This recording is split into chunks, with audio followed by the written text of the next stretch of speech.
다른 나라는 경기심으로 다 움츠리고 있는데 한국 증시 혼자 삼전익스 중심으로 시장 지수가 강하게 올라갔단 말이에요. 이때도 근거 없는 상승이라고 네. 했어요. 그리고 목요일 날, 근데 그날도 갭상승했어요. 그래서 금요일 날 같은 경우는 우리나라 연휴 껴 있는데도 불구하고 상승했단 말이에요. 그렇어요. 그러니까 지난주 수목금의 상승이 과연 찐 상승으로 봐야 되는 건가? 네, 식사는 하셨습니까? 밥 먹고 주식 한 잔 시작하도록 하겠습니다. 오늘은 체스님 소재민 대표와 함께합니다. 어서 오십시오. 네, 안녕하세요. 네. 안녕하세요. 일단 뭐 오늘 분위기상 박수 칠 분위기는 아닌데 일단 치시죠. 네네 뭐 구독자. 네, 구독자가 저희가 3,000명을 돌파를 했습니다. 아, 감사합니다. 다 여러분 덕분입니다. 여러분 없으면 저희 못 돌아갑니다. 여러분 덕분에 3,000명 채워졌고요.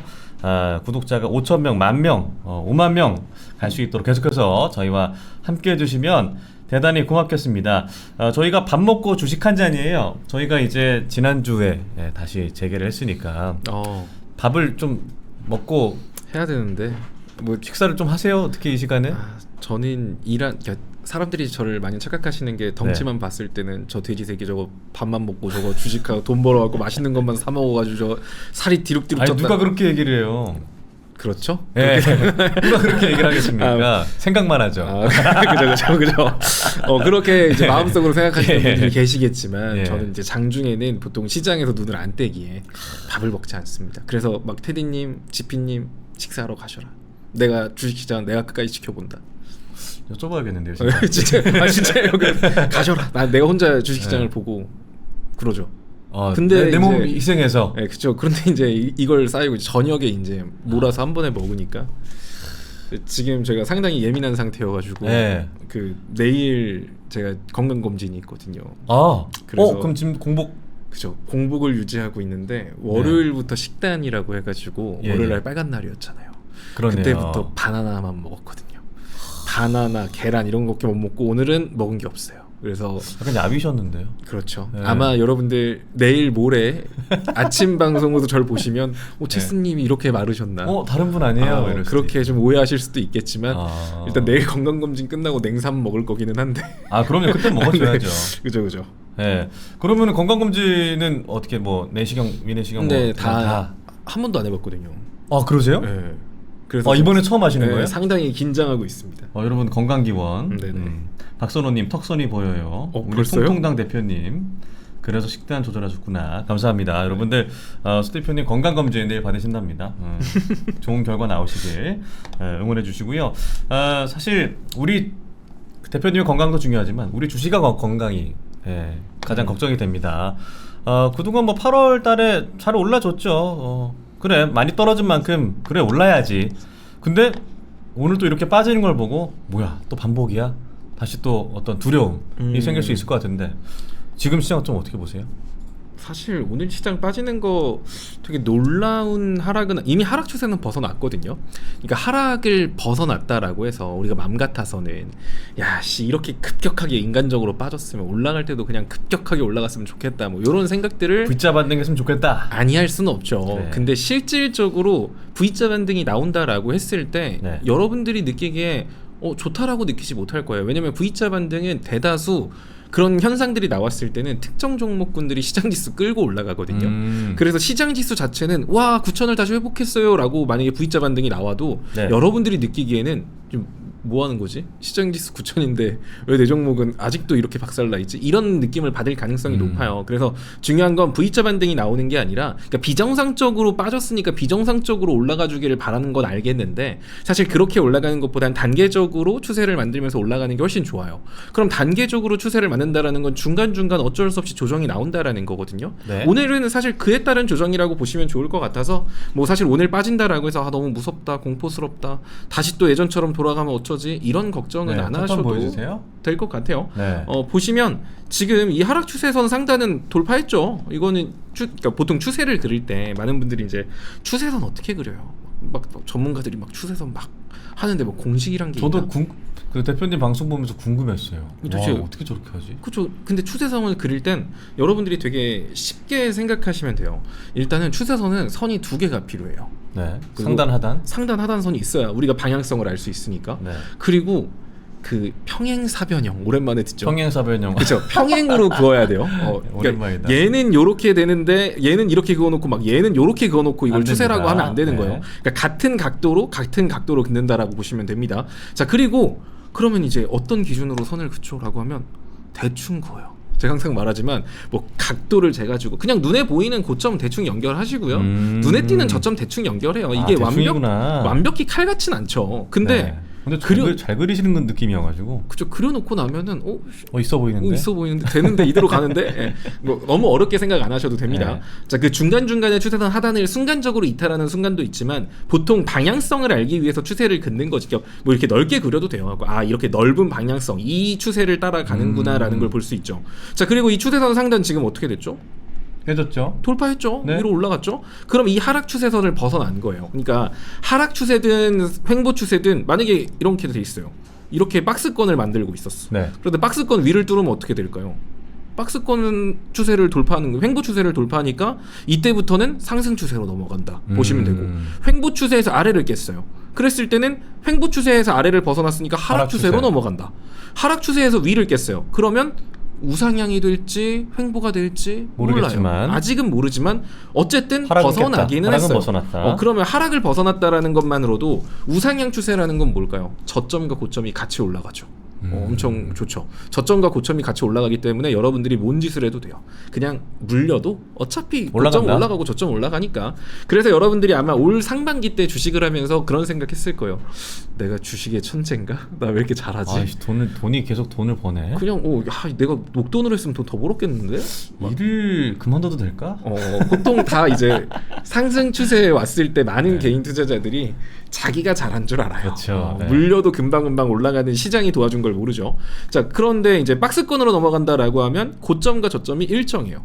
일정하게 움직이죠. 고점과 저점을 박스권은. 네. 그러면 박스권이나 상승 추세라는 건 저점이 낮아질 가능성은 낮다라는 의미인 만큼 하락 추세를 벗어난 만큼 되게 편하게 매매를 해도 돼요. 지금 하락 추세 벗어났어요. 그러면 지금 박스권으로 될지 상승 추세가 될지 선을 두 개를 긋는다 그랬잖아요. 대략 보면은 상승 추세 선을 그릴 수 있을 것 같은 그렇죠. 요렇게도 볼 수 있죠. 네. 그럼 이렇게 그려지는 거 아니야? 이렇게 대충 이렇게 그려지겠다. 그러면 여기가 상승 추세선 하단이 될 수 있기 때문에 오늘은 매수 타점일까요? 아닐까요? 오늘은 매수 타점이죠. 여기서 상승 추세로 넘어간다 그러면 나는 완전 추세선 하단에서 개꿀 자리에서 산 거거든요. 그러니까 오늘은 매수해도 괜찮은 날이에요. 이 자리에서 반등이 나온다면, 이 추세를 따라간다면. 근데 이렇게 갈까? 라고 생각하기에는 찝찝한 게 있어요. 그러니까 왜 박스권을 배제할 수가 없냐면 지난주 수요일 날부터 제가 이제 한결같이 했던 말이 있어요. 상승이 나오긴 하는데 근거가 부족해. 찝찝해. 그러니까 지난주 수목금 올라갔잖아요. 근데 제가 아침 방송에서도 막 나와가지고 근데 이렇게 올라가는 거 별로 안 좋다. 삼성전자 하이닉스 쪽으로만 자금 쏠리고 이거 5월 6월 그 느낌 보는 느낌이다. 맞아요. 이런 얘기를 막 하면서 그런 느낌 말하면서 지난주 수목금엔 사실 올라갈 근거가 없었거든요. 첫 번째 수요일 날 소비자 물가지수 발표 안 봤어요. 밤에 있었죠. 밤에 있었는데 아침부터 올라갔어요. 다른 나라는 경기심으로 다 움츠리고 있는데 한국 증시 혼자 하이닉스가 싱가포르가 국부 펀드가 할 수도 있네 마네 그런 뉴스가 돌면서 삼전닉스 중심으로 시장 지수가 강하게 올라갔단 말이에요. 이때도 이거 정상 아닌데 이거 근거 없는 상승이라고 했어요. 그리고 목요일 날 소비자 물가지수 발표 나왔어요. 발표 나온 건 좋죠. 근데 나왔네? 시장 기대에 충족하게 나온 거지. 시장 기대보다 잘 나온 건 아니에요. 그러면은 목요일 날에 생산자 물가지수 발표가 있기 때문에 더 잘 나온 건 아니고 그 전날 이미 상승폭을 보여줬으면 목요일 날은 한번 쉬어갔어야 됐거든요. 근데 그날도 갭상승했어요. 그것도 근거가 부족하다라고 말했어요. 그래서 금요일 날 같은 경우는 우리나라 연휴 껴있는데도 불구하고 상승했단 말이에요. 그러니까 지난주 수목금의 상승이 사실 올라가긴 했지만 여러분들이 보셔서 아시겠지만 상승 종목 숫자보다 하락 종목이 더 많았어요. 수목금 같은 경우는 3거래일 연속. 그러니까 그 상승이 과연 찐 상승으로 봐야 되는 건가? 라고 했을 때 그걸 찐 상승으로 본다라고 하면 지금 이 구간도 우리가 상승 추세의 추세선 상단으로 볼 수 있겠는데 요게 만약에 뻥이라면 이 거리가 뻥이라면 그러면 상승 추세가 아니라 박스권일 가능성이 높아지는 거거든요. 7천선 박스권. 그럼 추세선 상단이 박스권이 되는 거고 추세선 하단은 아직 모르는 거예요. 갑자기 무서운데요. 여기가 될 수도 있지만 6,500이 될 수도 있지만 뭐 6,000선이 될 수도 있는 거고 6,200선이 될 수도 아직 추세선 하단이 만들어지진 않지만 일단 유력한 후보 중에 하나는 개인적으로는 요 라인 한 6,200선 정도 6,100에서 200선 요 정도가 박스권으로 간다라고 했을 때 유력한 후보군으로 보고 있습니다. 뭐 아주 좋게 보면 6,300선이긴 한데 좀 보수적으로 보면 6,100선까지도 박스권 하단을 열어놓고 왜냐면 지금 이 자리에서 얘가 121선 끼고 최대한 버텨줬기 때문에 이 자리에서 버티다 무너져서 이 자리가 좀 강한 저항이 된 거거든요. 네. 그럼 이 자리가 박스권 상단일 가능성은 상당히 높고 그럼 7,000포인트 박스권 하단은 최근 상승의 절반 정도 자리인 6,100포인트라고 하면 시장 지수는 요 안에서 이렇게 움직일 수 있어요. 그렇게 따지면 지금 위치는 박스권 어디에 속해 있을까요? 중단이네요. 중단. 그렇죠. 중단이죠. 더 빠질 수도 있다는 얘기네요. 그렇죠. 6,000선까지 밀린다라고 하더라도 박스권 중단 자리는 여러분들이 물려도 괜찮아요. 왜냐면 물려도 박스권 상단까지 가는 과정 속에서 먹고 나올 수 있거든. 그래서 사실 6,500선 부근은 여러분들이 크게 걱정 안 하고 운 좋으면 여기가 상승 추세선 하단이라 완전 개꿀이었던 자리가 된 거고 그게 아니다라고 하더라도 박스권 중단 라인이기 때문에 현 구간에서는 여러분들이 신규 진입을 한다거나 추가 매수함에 있어서 겁은 안 먹어도 된다. 그러면은 말씀하신 대로라면은 사실 전 개인적으로 차이가 크다고 느껴지는 게 처음에 보여주셨던 상승 추세의 하단이다라고 하면 안심하고 오늘 뭐 삼성이든 하이닉스든 추가 매수해야지 가볍게. 사실 저희는 이제 오전에 방송을 같이 하지는 않지만 여러 가지 얘기를 나눌 때 오늘 괜찮다고 말씀하셔서 사실 저 삼성전자 추가 매수했거든요. 근데 더 빠질 수도 있다라고 하면 좀 갑자기 또 두려운데요. 더 빠진다라고 해서 예전에 하락 추세일 때는 네. 더 빠지면 어떡하지? 그러니까 더 빠지면 어떡하지가 뭐였냐면 어디까지 빠질지 모르니까 너무너무 무서웠던 거거든요. 저점을 계속 깨니까. 근데 사실 오늘 들어가서 오늘 물린 거는 사실 뭐 더 빠져도 뭐 지가 다시 이 정도 자리까지는 어차피 올 수 있는 자리라서 올라올 자리니까 뭐 여기서 물리는 예를 들어서 7,200선에서 물렸어요. 네. 예를 들어 어제 막 올라간다고 막 신나가지고 북치고 장구치고 하면서 들어가서 물렸어. 7,200선에서 물린 사람들은 애매하죠. 그 사람들은 거기까지 안 올 수도 있으니까. 만약에 박스권 상단이 7,000선이라고 했을 때 그 7,200선에 물린 사람들 평단은 오기 힘들어요. 근데 사실 지금 물린 사람들의 평단은 박스권 상단이 7,000선으로 예상되기 때문에 여기서는 물려도 걱정 안 되고 그냥 밀리면 돈 생기면 한 번 더 사자. 월급 받으면 한 번 더 사지 뭐 요런 느낌으로 들어가셔도 괜찮을 것 같아요. 지금은 게다가 하락하는 근거가 명확하지가 않아요. 오늘 왜 이렇게 많이 빠질까요? 일단 간밤에 필라델피아 반도체 지수가 좀 빠진 것들 결국엔 뭐 유가 상승, 금리 인상, 금리가 오르는 것들에 대한 두려움. 그렇죠. 뭐 근데 그게 우리가 그러니까 원래 예상하지 못했던 대형 악재가 우리가 갑자기 터진 건 또 아니죠. 그렇죠. 원래 있던 거잖아요. 네. 국제 유가는 계속 강조하지만 75불, 90불에서 어차피 움직일 거예요. 왔다리 갔다리. 왜냐면 지금 지정학적 리스크는 완화되고 있지도 않고 심화되고 있지도 않아요. 솔직히 미국하고 이란하고 지금 지정학적 리스크 심화되고 있다라고 봐야 되나요? 네. 어떻게 보면은 얼마 전까지만 해도 막 미국이 공습도 하고 그랬잖아요. 오히려 그때도 심화됐던 거 아닌가. 지금은 사실 별말 안 하잖아요, 서로. 그럼 이건 사실 심화되고 있다라고 말하기가 조금 애매한 포인트라 사실 국제유가 들먹이면서 국채금리 어쩌고 막 얘기를 하는데 국채금리가 올라가고 있다라는 건 금리 인상에 대한 우려를 하고 있다라고 지금 시장은 해석하고 그렇죠. 네. 금리 인상에 대한 우려를 하게 되면 야 지금 AI 투자하고 있는 애들 야 은행빚 빌려갖고 하는 얘네들 너네 이자 올라가면 니네 다 죽었다 이제 막 또 이렇게 묶으면서 기술주들 두드러 패고 있는 건데 불과 지난주까지만 해도 어떤 얘기가 나왔냐면 인플레이션 지표 완화되고 있다. 그거랑 와 그리고 어떻게 이렇게 색이 바뀌어? 고용 지표 지금 완전 개똥같이 나왔네. 야 금리 인상 못해. 야, 이렇게 경제가 위축되고 있는데 맞아요. 하겠어? 네. 라는 말을 하고 있는데 지금 이번 주 같은 경우는 아무것도 없으니까 지금 또 국제유가 조금 올라간다고 금리 인상 우려 막 얘기를 하는데 실제로 금리 인상에 대한 우려가 정말 생겼으면 전 세계적으로 강달러 기조가 엄청 유지가 됐어야 됐겠죠. 달러 가치가 막 올라가고 있어야 돼요. 그렇기 때문에 우리 환율 1,400대까지 빠졌습니다. 1,400 깨졌습니다. 한때는. 그렇죠. 근데 지금 여러분들 환율이 한때 막 1,500원 막 이러고 있다가 지금 1,400원대까지 내려왔어요. 예전에 외국인들이 우리나라 증시를 안 사는 이유는 환율이 높아서다라고 했는데 지금 환율 1,400원대까지 내려왔거든요. 그 말은 우리 원화 가치가 올라갈 만한 요소가 지금 있었나? 딱히 원화 가치가 이렇게 급등할 만한 계기가 뭐 기준금리를 올린 거? 뭐 그 정도 그때도 뭐 그렇게 많이 빠지진 않았는데. 네. 근데 지금 환율이 계속 야금야금 낮아지고 있다는 건 달러 가치랑 원화 가치의 상승률이 달러 가치보다 좀 더 높다라는 의미겠죠. 네. 근데 아까 말한 것처럼 진짜 국채 금리에 대한 걱정이라던가 금리 인하에 대한 우려가 확산됐으면, 그래서 미국이 진짜 금리 인상할 것 같아.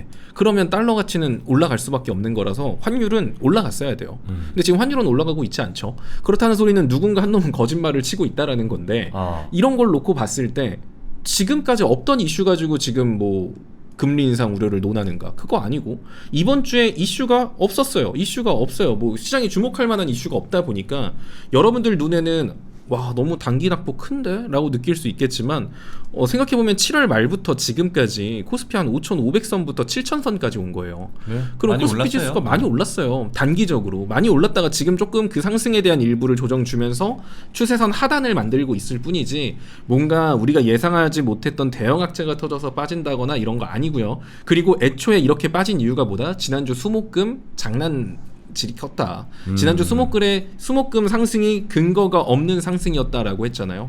근거가 없이 올라갔으니까 그거 바로 잡은 거예요. 그러니까 비정상적으로 올라가니까 야 정신 차려보니 너네 좀 과했다? 하고 다시 원위치 시킨 것뿐이지 그때보다 더 떨어지거나 그런 거 아니거든요. 그렇기 때문에 뭐 크게 걱정 안 하셔도 될 것 같습니다. 네. 그러면은 오늘 전반적으로 사실 10시 기점으로 코스피도 좀 반등을 해줬고 코스닥은 양전환했다가 다시 이제 음전했거든요. 코스닥이 빠르게 좀 회복을 해주는 모습을 보였습니다. 그런데 사실 다시 코스닥도 이제 0.7%대 좀 빠지고 있는데, 코스닥은 좀 회복을 해주나 싶었는데 코스피와 상대적으로 봤을 때 코스닥은 좀 회복을 해주는 모습이긴 하네요. 어떤 순환매의 장세로 예상해 볼 수 있을까요? 그쵸. 지금 오늘 시장에서 짜증나가 아니라 그래도 이런 건 긍정적이네 라고 볼 수 있는 게, 네. 오늘 2차전지 별로 안 빠지고 있고요. 알테오젠이라던가 제약바이오 섹터도 별로 안 빠지고 있고요. 로봇 쪽 같은 경우도 나름 좀 선방해주고 있거든요. 레인보우 로보틱스부터 시작해가지고 로봇 관련주들, 얘네들이 코스닥 쪽의 메인 섹터라고 불리는 얘들이죠. 원래 옛날 같았어봐요. 삼전닉스 지금 삼전 한 7% 빠지나요? 이렇게 빠지고 있으면 원래 했으면 시장 죽었어야 돼요. 네. 코스닥 쪽은 숨도 못 쉬어요. 그냥 다 죽었어야 돼요. 근데 지금 코스닥 쪽이 버티잖아요. 그러니까 이 말은 삼전닉스에서 빠져나온 자금들이 다른 쪽에서 매도세를 부추기는 게 아니라 걔네들이 코스닥 쪽으로 들어가고 있거나 코스닥 쪽 같은 경우 매도세가 안 나오고 있다는 거거든요. 네. 그러니까 이 말은 수급 쏠림이 되고 있지 않고 그쪽이 무너진다라고 하더라도 돈이 어딘가로 다 빠져나가는 게 아니라 어딘가로 돌고 있는 거예요. 그러니까 그런 관점에서 봤을 때 오늘 뭐 그래봐야 코스닥 빠지는데 뭐 코스피도 많이 빠지는데 뭐라고 생각할 수 있지만 이런 것들을 종합해 봤을 때 시장은 지금 건강한 조정 국면으로서 돈이 돌고 있는 것도 확인될 수 있고, 환율이 떨어지는 것도 긍정적이고, 외인의 매수세 들어오는 것도 맞고, 메인 섹터 움직이는 거 맞고, 또 비정상적으로 올라가는 거 좀 반납하는 거고, 이번 주 이슈 없으니까 추세선 하단 한번 만드는 거고, 이런 거 종합해 봤을 때 지금 시장은 겁먹지 않아도 될 것 같습니다. 뭐 정말 다시 한 번 더 과거와 같은 하락세를 보일 가능성은 없나요? 라고 하면 한 2%? 1.3%? 거의 거의 없다라고 거의 보시면 없다. 될 것 같아요. 그러니까 우리가 정말 예상하지 못한, 그리고서 지금 시장에서 여러분들이 주의해야 될 건 지금 시장에선 그런 게 많이 나와요. 그러니까 막 갑자기 또 올라가다 빠지면 사람들이 어떤 기분이 드냐면요, 실망하거든요. 맞아요. 짜증나. 오늘이 딱 그렇습니다. 되나 싶더니만 그렇지. 짜증나. 괜히 했어. 괜히 추매했어. 괜히 신규 진입했어. 요러고 있을 때 보통 이 사람들의 실망감을 이용하는 친구들이 종종 등장을 해요. 돌발 이슈들이 등장을 하거든요. 그러니까 이슈가 공백기다 보니까 이런 지친 사람들한테, 근데 저희 어떻습니까? 이번에 정은이와 트럼프가 만난답니다. 대북주가 움직이는 것처럼. 그러니까 뭐 실제로 11월 달에 만날 수도 있다는데 지금 그런 식으로 기대감을 쏠리는 섹터들이 이번 주 내내 뭐 대북주부터 뿐만 아니고 막 이것저것 막 등장을 할 거예요. 막 대단한 것처럼 막 등장해가지고 시장이 관심 쏠 텐데, 그때 그런 종목에 잘못 들어가면 안 된다. 뭐 단타를 좋아하시는 분들은 뭐 손절가 잡고 막 들락날락 하시는 건 오케이. 근데 그냥 답답한 마음에 저걸로 복구해볼까 하는 마음으로 잘못 매매하면 큰일 날 수 있고요. 오히려 이렇게 빠질 때 그냥 여러분들이 좋아하는 종목군들도 다 빠지고 있을 거라 그런 것들 비중씩 조금씩 키우는 것도 나쁘지 않을 것 같아요. 그럼 지난주에 저희가 만났을 때, 저희가 아마 제 기억에 목요일 날 만났습니다. 그때 이런 반도체주의 쏠림을 벗어나서 순환매 장세일 때 가져가면 좋을 만한 6개 섹터를 말씀해 주셨어요. 소부장, 로봇, 전력기기, 2차전지, 바이오, 또 뭐였죠? 하나가 기억이 안 나네요 제가. 원전, 2차전지, 소부장, 로봇, 제약바이오. 원전도 있었나요? 네. 원전. 그러면은 오늘 같은 날 물론 코스닥이 좀 다시금 낙폭을 만회하고 있습니다만 이럴 때 이런 종목 건드리면 괜찮은 거예요? 여기 6가지 여섯 가지 중에 네, 그냥 딱 이럴 때 근데 이제 자꾸 그런 말씀을 하시더라고요. 그래서 뭘 골라야 될지 알려주세요. 모르겠다. 떠먹여주세요. 모르겠다. 밥상만 차려주지 마시고요. 네. 입으로 떠먹여주세요. 약간 이런 것 같아요. 그래서 일단은 전력 설비는 3가지. 3가지. 효성중공업 아니면 오늘 LS 일렉트릭 같은 경우도 말씀드렸거든요. 이런 것들. 이제 LS 일렉트릭 같은 경우도 지금 보시면 하락 추세예요. 하락 추세 이렇게 만들고 있죠. 네. 이렇게 만들고 있잖아요. 하락 추세. 그러네요. 이게 지금 보면. 어디죠? 하락 추세 상단 부근이에요. 여기서 돌파할까요? 할지 못할지 모르겠는데 모르죠. 돌파 못하고 밀린다라고 하더라도 지금 시장 지수가 어떻게 바뀌었죠? 지금 시장 지수가 하락 추세인가요? 바뀌었죠. 네. 바뀌었어요. 그러면은 지금 하락 추세인 종목군들도 서서히 하락 추세에서 벗어나는 움직임이 나올 가능성이 커요. 물론 얘가 이 중간 행보를 통해서 여기를 돌파할 수도 있겠지만 네. 이 상승에 절반 조정 주고 이렇게 올라가면서 이렇게 상승 추세 만들 수도 있거든요. 이런 느낌으로. 그러면은 LS 일렉트릭 같은 경우도 지금 시점에서 사서 뭐 한 18만 원 정도까지 아래로 한 10% 열어놓고 한 2번 정도 끊어 사도 상관없고. 그러니까 지금 그 전력 설비 안에서는 효성중공업, LS, HD현대 일렉트릭 3가지 중에 하나 보시면 되고요. 네. 뭐 다 그놈이에요. 그래도 그놈. 제가 사는 게 더 늦게 가더라고요. 원래 그래요. 내가 사는 게 제일 늦게 가요. 심리적으로. 그러니까 그냥 이 3가지, 그러니까 다른 거는 웬만하면 보지 말고 이 3가지 중에 하나 고르시면 될 것 같고. 네. 원전 같은 경우는 두산에너빌리티. 투빌 같은 경우도 지금 오늘 좀 빠지던데요. 어제 오늘 좀 빠져요라고 해도 봐봐요. 두빌도 얘도 하락 추세 얘는 벗어났어요. 지금 하락 추세 벗어나고 보면 이렇게 하락 추세 만들다가 벗어나고 이제 올라가고 있는 거라 두빌은 밀려봐야 한 7만 원 정도? 여기까지 밀렸다 다시 올라갈 겁니다. 그럼 여기서 9만 원 뚫고 올라가면 10만 원까지 갈 수 있으니까. 원전 같은 경우도 지금 보면은 보통 제가 항상 아주 기본 차트를 볼 줄 몰라요. 저는 어떡하죠? 하시는 분들한테 그림 공부 시켜줄 때 제일 먼저 하는 게 그거예요. 제가 절반만 기억하세요라고 항상 말해요. 급격한 영구 형님 생각나네요. 낙폭의 절반. 잘하고 계시겠죠? 보고 싶습니다, 영구 형님. 한번 놀러 오세요. 자, 그러면은 이 두빌의 절반짜리면 대략적으로 어디죠? 한 10만 원 정도잖아요. 네. 그러면은 얘는 10만 원 정도까지는 시장 지수 회복하면 기술적 반등으로도 갈 수 있는 거예요. 그럼 두빌만 해도 지금 기대 수익률이 얼마죠? 한 30% 되잖아요. 그럼 두빌 사고 싶으면 두빌 사셔도 되고 원전의 대장주. 그럼 로봇 관련주 안에서는 사실 이제 좀 여러 가지가 있는데 뭐 현대차가 있을 거고 LG전자도 있을 거고 현대오토에버도 있을 거고 뭐 SPG도 있을 거고 레인보우도 있을 거고 다양한데 네. 제가 그래도 그냥 현대차 맘 편하게 하세요라고 말씀을 드리는 건 현대차는 배당이라도 주니까요. 다른 애들은 배당을 기대하기 힘들어요. 물렸을 때. 그래 현대차는 물리면 그래 배당이라도 그래 주잖아. 실적은 나온다니까. 자 그럼 현대차 같은 경우도 단순하게 낙폭의 절반 잡으면 기술적 반등 낙폭의 절반 나온다고 해도 와 현대차 지난 금요일에 올랐던 것 같은 다 반납했네요. 다 뱉었죠. 근데 뭐 다 뱉었어도 지킬 자리는 다 지켜준 거라 문제될 것도 없고 오늘 거래량 실린 낙폭도 아니어서 이번 주 낙폭은 걱정 안 하셔도 됩니다. 그럼 현대차 같은 경우는 낙폭의 절반 어디? 한 50에서 55만 원 정도까지. 그럼 현가 대비 현대차 기대 수익률이 얼마죠? 얘도 30%가 넘죠. 한 40% 돼요. 기대 수익률이 35%에서 40%. 그러니까 지금 여러분들이 되게 종목 어렵게 생각하시는데 그냥 낙폭의 절반 정도까지만 내가 중간 목표가로 잡고 간다라고 했을 때 지금 이렇게 우량주들도 기대 수익률이 30-40% 된다니까요. 그럼 이런 것들 위주로 하면 되는 거고 뭐 2차전지, 삼성 SDI, 뭐 포스코홀딩스, LG엔솔, 뭐 삼성 SDI 같은 경우도 근데 삼성 SDI는 좀 많이 올라오긴 했는데 그럼에도 불구하고 한 56만 원, 60만 원 정도까지는 가고 전 개인적으로 왠지 2차전지는 그 올 상반기에 전고점을 넘을 수 있지 않을까라는 기대를 하고 있는 섹터주긴 해가지고 뭐 삼성 SDI도 오늘 시장에서 나름 잘 버티고 오늘 별표네요. 그럼 삼성 SDI는 그쵸. 제가 삼성 SDI를 참 좋아하나 봐요. 옛날부터 3D를 너무 좋아해요. 3D를 너무 좋아해요.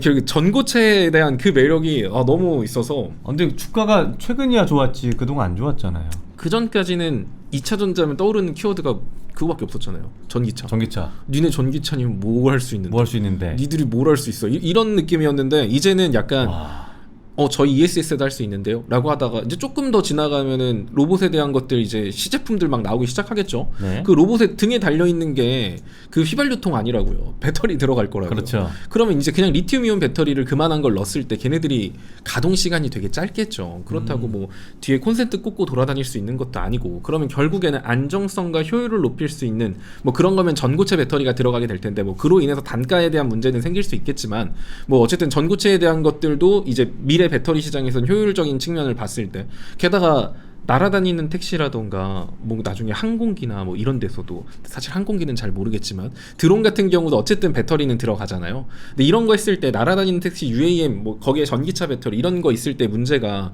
아무래도 리튬이온 배터리 같은 경우는 좀 약간 안정성이라든지 이런 거에도 문제가 있었다라다 보니까 뭐 이런 부분들이 뭐 배터리 날아가는데 불나면 어떡해.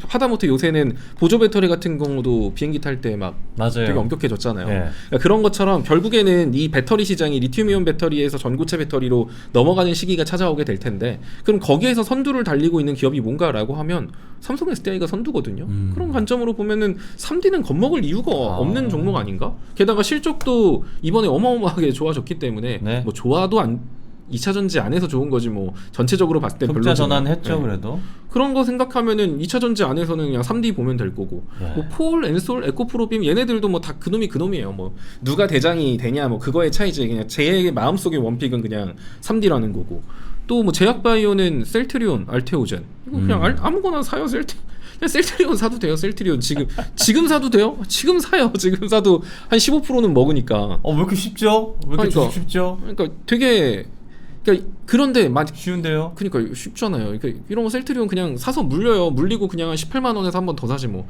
그러니까 그러다가 셀트리온 망하면 어떡해요? 셀트리온 망하는 것보다 우리가 망하는 게 더 빨라요. 진짜. 여러분들이 듣도 보도 못한 종목 사가지고 뭐 그런 거 들으면서 뭐 하는 회사인지도 잘 모르겠는데 막 시총 1,500억짜리 사가지고 막 변동성 좋다고 이런 거 하지 말고, 지금은 이렇게 괜찮은 애들도 다 많이, 얘는 별로 안 빠졌죠. 와, 셀트리온 시총이 45조입니다, 여러분. 네, 우리가 망하는 게 더 빨라요. 얘 실적 지금 올라가는 거랑 배당이랑 생각해 보면 제약바이오에서 저는 얘가 원탑은 얘고 2위가 알테예요. 근데 알테가 변동성은 훨씬 좋습니다. 알테가 더 재밌죠. 알테오젠 같은 경우는 지금 얘도 이때가 좀 이상했던 거고, 지켜줄 자리 뭐 다 지켜주면서 움직이고 있는 거라 알테오젠 지금 사도 돼요. 알테오젠 사실 뭐 지금 사도 크게 문제 없을 것 같은 자리입니다. 이것도. 그러면 또 이제 뭐 했죠? 2차전지까지 했고, 원전 했고, 전력설비 했고, 소부장? 그럼 이제 소부장 쪽에서 여러분들이 워낙 종목이 많으니까 선생님 소부장에 종목이 많아갖고 여기서 좀 몇 개만 골라주셨으면 좋겠어요 라고 하면, 일단은 동진 세미캠. 자, 일단 시총이 좋은 애들 위주로 골라야 돼요. 동진 세미캠. 근데 그건 제 말 끊어서 죄송한데, 그러면 종목 고를 때 시총 높은 거 기준으로 해야 되는 이유는 뭐예요? 시총 높은 거 기준으로 해야 되는 이유요? 예. 지금 이건 시장 상황에 따라 좀 다르죠. 그래요? 근데 이제 지금 시장에서는 왜 시총 높은 거 위주로 건드리는 게 좋냐면, 결국에는 지금 시장은 어떤 시장이냐면 산업 이슈 때문에 무너졌는가? 그리고 지금 종목들이 움직일 때 산업 이슈 바탕으로 움직이는 게 아니에요. 시장 지수를 바탕으로 산업 이슈가 만들어져요. 이게 좀 개념을 좀 어려울 수 있는데, 산업 이슈와 시장 이슈를 분리해서 했었잖아요. 분리해서 말해줬죠. 그러니까 지금 시장 같은 경우는 산업 이슈를 가지고 종목군들이 막 AI 반도체 만세 하면서 시장 지수를 살리고 있는 게 아니에요. 그러니까 지금 시장이 반등 나올 때 왜 반등이 나왔을까? 뭐 메모리 반도체에 대한 호재가 나와서 이런 것 때문에 올라가고 있나요? 지금 산업 이슈 때문에 시장이 살아나고 있는 게 아니에요. 시장에 대한 불확실성이라던가 시장에 대한 수급 쏠림이 풀리면서 시장 지수가 올라가다 보니까, 시장 지수가 올라가야 되려면 야 우리 코스닥 올라가야 되는데 지수 올리려면 뭐 필요하냐? 2차전지 제약바이오. 오케이, 그럼 쟤네들 대충 좀 분위기 좀 만들어봐. 약간 요런 느낌으로 시장 지수를 종목들이 따라오고 있는 상황이거든요. 그러면 지금 시장에서는 시장 지수를 강하게 추종할 수 있는 종목군들을 사는 게 안전빵이에요. 그러니까 만약에 시장이 박스권에 가둬져 갖고 그냥 평범한 시장이에요. 그럴 때는 네. 변동성 좋은 중소형주 종목을 가지고 노는 게 좋지만 지금처럼 시장 지수가 다 우르르 쾅쾅 무너지는 상태에서 시장 지수가 위주로 회복된다라고 하면 시장 지수를 견인할 수 있는 종목군들이 따라 움직이거든요. 그러니까 예를 들어 시총 500억짜리 막 이런 얘들이 20% 올라간다고 시장 지수에 영향 1도 없어요. 근데 지금은 시장 지수가 올라가야 돼 여기까지. 그러려면 그런 500억짜리 막 시총 1000억짜리 이런 얘들을 건드리는 게 아니라 덩치 큰 애들을 건드려서 걔네들의 기관이 사든 외인이 사든 누가 사든 걔네들이 시장 지수만큼 안정적으로 추종해서 가요.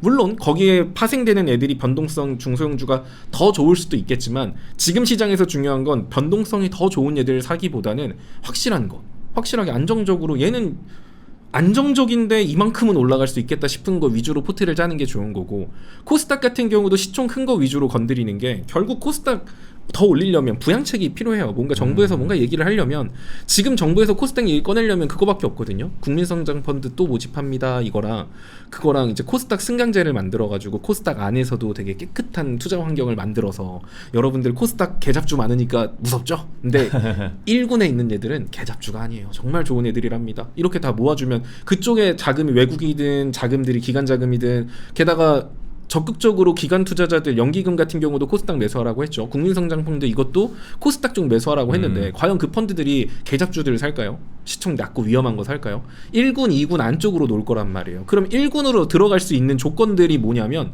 1번 돈 잘 번다, 2번 시총 크다, 그리고 3번 주주 친화 정책 잘 펼치는 얘들. 보통 이 세 가지를 충족하는 종목들이어야 돼요. 그럼 코스닥 안에서 소부장에서 내가 종목을 고른다라고 하더라도 지금 당장 보기엔 저 중소형 소부장주가 너무 잘 움직이고 좋아 보여도 네. 그냥 덩치 크고 돈 잘 버는 소부장 애들 사놓으면 국민성장펀드라던가 승강제 얘기 나왔을 때 걔네들이 거기 껴서 코스닥 지수를 견인할 수 있거든요. 그럼 그런 관점으로 보면 시총 큰 애들 누가 있어요? 통진세미캠, ISC, 뭐 리노공업 뭐 이렇게 덩치 큰 애들 위주로 보시면 되고, 그럼 덩치 작은 애들은 뭐 다 버려야 됩니까? 이러면 그럴 필요는 없다. 근데 만약에 지금 신규 진입을 한다면 이렇게 덩치 큰 애들 위주로 들어가는 게 좋은 거고, 근데 내가 이미 들고 있는데요. 저는 좀 가벼운 종목이어가지고 이거는 어떡하지? 이거는 가벼운데 그럼 얘를 팔고 절로 넘어가야 돼요? 라고 한다면 굳이 그렇게까지는 안 해도 돼요. 근데 신규 진입할 거면 지금 말해준 이렇게 덩치 큰 애들 위주로만 해도 된다. 그거 정도? 그리고 또 하나 더 여러분들이 지금 시장에서 매매할 때 알아둬야 될 게, 지금 시장은 우상향은 아니라고 했어요. 우상향으로 갈지 박스권으로 갈지 모른다고 했잖아요. 그러면 지금은 여러분들이 신규 진입 자금으로 돈을 쓴다라고 했을 때 우상향이라고 확신할 수 있으면은 이게 고점이 기대 수익률이 확 높아지겠죠. 계속 올라갈 테니까. 근데 박스권이면 어떻게 될까요? 올라가다 빠지고 계속 이럴 거란 말이에요. 그렇죠. 그래서 지금은 여러분들이 방망이를 길게 잡고 휘두르는 게 별로 좋은 전략은 아닐 수 있어요. 그러니까 아무리 좋은 종목이라고 하더라도 얘 왠지 한 30%는 더 갈 것 같은데? 중장기적으로 30% 갈 것 같아. 오케이. 그렇다고 해서 거기까지 아무것도 안 하고 그냥 기다리는 거는 안 되고, 한 5% 정도 수익 주면은 갖고 있는 수량에서 한 20% 정도는 사고팔고를 계속 반복한다. 그러니까 방망이를 길게 잡고 내가 홈런 친다라는 생각으로 계속 그 각 잡고 기다리면 저도 못 먹어요. 저도 못 먹어요. 스트랩 삼진 당하고. 그러니까 그런 느낌으로 좀 한 5% 정도 위로 올라가면 더 갈 수 있는 종목이라고 하더라도 20% 정도는 기계적으로 덜어내고 다시 사고하는 게 좋다. 이렇게 정리할 수 있겠네요. 알겠습니다. 다 말해준 것 같은데요. 지금 다 말해줬어요. 지금 거의 빨리 다 메모해 놓으셔야겠죠. 네, 지금 거의 뭐 노트를 거의 정답 노트를 작성을 해주셔가지고 저도 지금 작성하면서 지금 듣고 있습니다. 여러분들도 궁금한 부분 있으면 질문을 해주시고요. 오늘 소재미나의 소재민 대표님 답을 들을 수 있습니다. 지금 이 시점에 여러분들 250분 이상 보고 계신데 좋아요 버튼, 구독 버튼 눌러주세요. 저희가 3,010분 넘었네요. 지금 보고 계신 분들 구독과 좋아요 버튼 한번 눌러주시면 감사하겠습니다. 나도 좋아요 안 눌렀네요. 저 눌렀습니다.